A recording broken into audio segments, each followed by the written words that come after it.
Hello friends, welcome to our channel.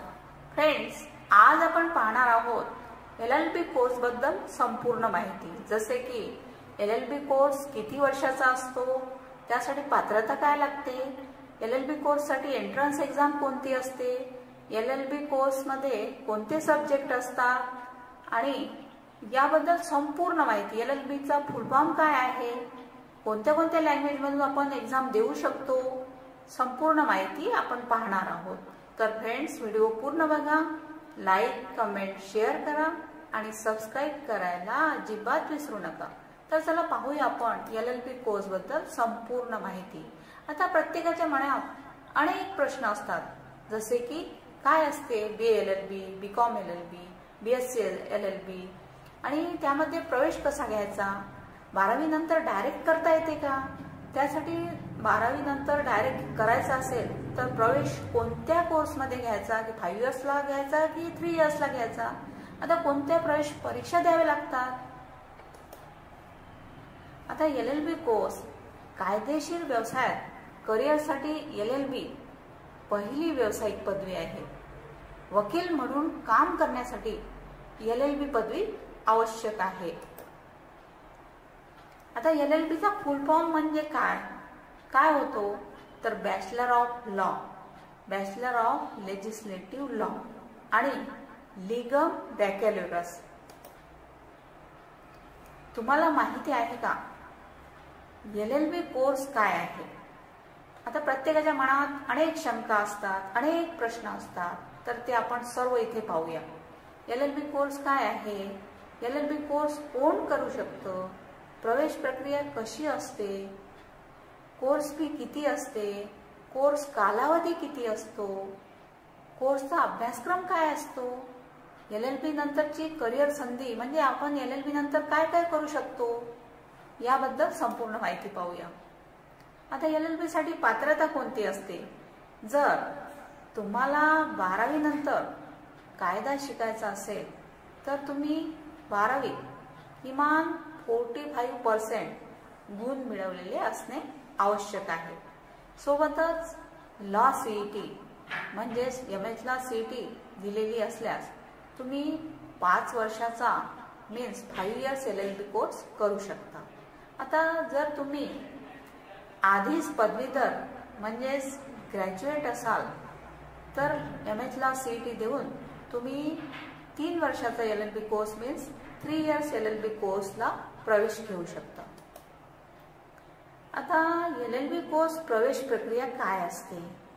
3 वर्षीय पदवी अभ्यासक्रम आणि 5 वर्षीय पदवी अभ्यासक्रमासाठी मीन्स 3 इयर्स आणि 5 इयर्स अभ्यासक्रमासाठी प्रवेश घेण्यासाठी सर्वप्रथम तुम्हाला लॉ CET मीन्स MH ला CET म्हणजेच राज्यस्तरीय सामायिक प्रवेश परीक्षा देणे आवश्यक असते.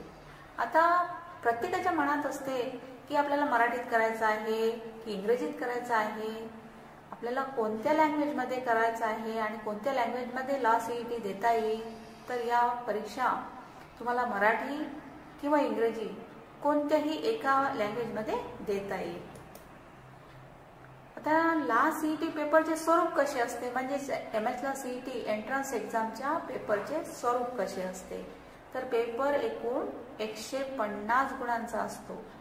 सर्व प्रश्न हे बहुपर्यायी मीन्स मल्टिपल चॉईस क्वेश्चन असतात आणि प्रत्येक प्रश्नाला 1 गुण म्हणजे 150 प्रश्न आणि 150 गुण असतात. आता हे प्रश्न सोडविण्यासाठी तुमच्याकडे 2 तासाचा अवधी असतो. आता 3 वर्षाचा LLB पदवी अभ्यासक्रम CETचे विषय आणि गुणांचे विभाजन पाहूया आपण. म्हणजे 3 इयर्स LLB कोर्स हा यामध्ये गुण अभ्यासक्रम कोणते कोणते असतात, तर नंबर 1 कायदेविषयक अभिवृत्ती मीन्स लीगल अप्टिट्यूड 30 गुण 30 गुणांचा असतो. नंबर 2 सामान्य ज्ञान आणि चालू घडामोडी general knowledge with current affairs 40 गुण.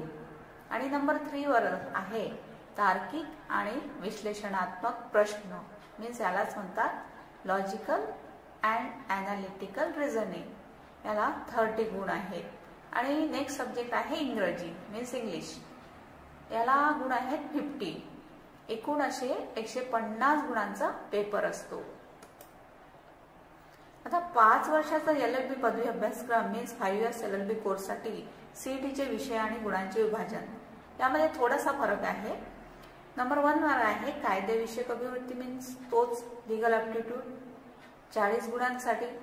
नंबर 2 वर आहे सामान्य ज्ञान आणि चालू घडामोडी means general knowledge with current affairs 30 गुण.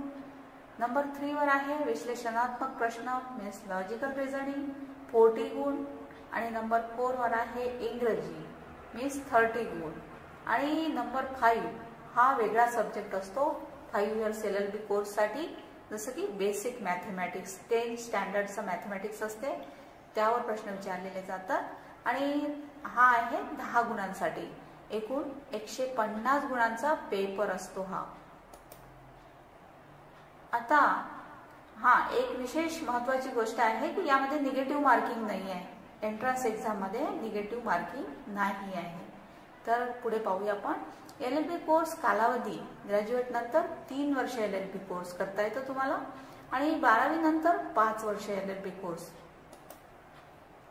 आता LLB कोर्स कालावधी जर तुम्हाला 12वी नंतर LLB कोर्स करायचा असेल तर 5 वर्षाचा कोर्स उपलब्ध आहे.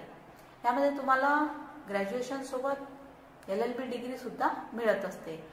यालाच इंटिग्रेटेड LLB कोर्स म्हटले जाते.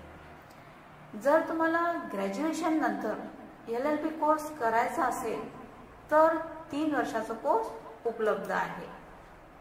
विशेष म्हणजे LLB कोर्स करण्यासाठी वयाची कोणतीही मर्यादा दिलेली नाही फ्रेंड्स. ही गोष्ट लक्षात ठेवा की एज लिमिट नाही. तुम्ही कोणत्याही वयात LLB कोर्स करू शकता. आता LLB कोर्सचा अभ्यासक्रम कोणता असतो तर पाहूया. बरेचसे सब्जेक्ट असतात. सेमिस्टर पॅटर्नमध्ये प्रत्येक सेमिस्टरनुसार तुम्हाला सब्जेक्ट बदलतात. काही ऑप्शनल असतात, काही कंपल्सरी असतात. तर पाहूया आपण सब्जेक्ट कोणते कोणते असतात. तर कोणत्या कोणत्या सेमिस्टरला तुम्हाला मॅट्रिमोनियल लॉज असतील, जसे की हिंदू मॅरेज ॲक्ट, मुस्लिम law, Parsi Christian act, evidence act, criminal procedure code सुद्धा असेल, पुढं कॉन्स्टिट्यूशन असेल, ज्युरिस्प्रुडन्स असेल, कंपनी लॉ असेल, कौटुंबिक कायदा, कंपनी कायदा, व्यावसायिक कायदा असेल, कॉर्पोरेट कायदा सुद्धा असेल, गुन्हेगारी कायदा, कामगार कायदा, ग्राहक संरक्षण कायदा, घटनात्मक कायदा मीन्स कॉन्स्टिट्यूशन, मानवाधिकार आणि आंतरराष्ट्रीय कायदा मीन्स ह्युमन राईट्स ॲक्ट, पर्यावरणीय कायदा मीन्स एन्व्हायरमेंट ॲक्ट, करार कायदा, विमा कायदा, इन्शुरन्स ॲक्ट, कर आकारणी कायदा, टॅक्स, अशा अनेक कायद्यांचा अभ्यास तुम्ही यातून करू शकता. आता LLB कोर्स अभ्यासक्रम पूर्ण केल्यानंतर तुम्हाला काय करता येईल, म्हणजे वकिली करण्यासाठी सुद्धा तुम्हाला किंवा कोणतीही एक्झाम देण्यासाठी ही एक्झाम आवश्यक आहे. LLB कोर्स संपल्यानंतर लगेच तुम्हाला ऑल इंडिया बार एक्झामिनेशन देऊन तुम्ही कायद्याचा सराव करू शकता, मीन्स प्रॅक्टिसला सुरुवात करू शकता. आता LLB नंतर नोकरीचे प्रमुख पर्याय, जसे की काय काय करू शकतो आपण LLB नंतर.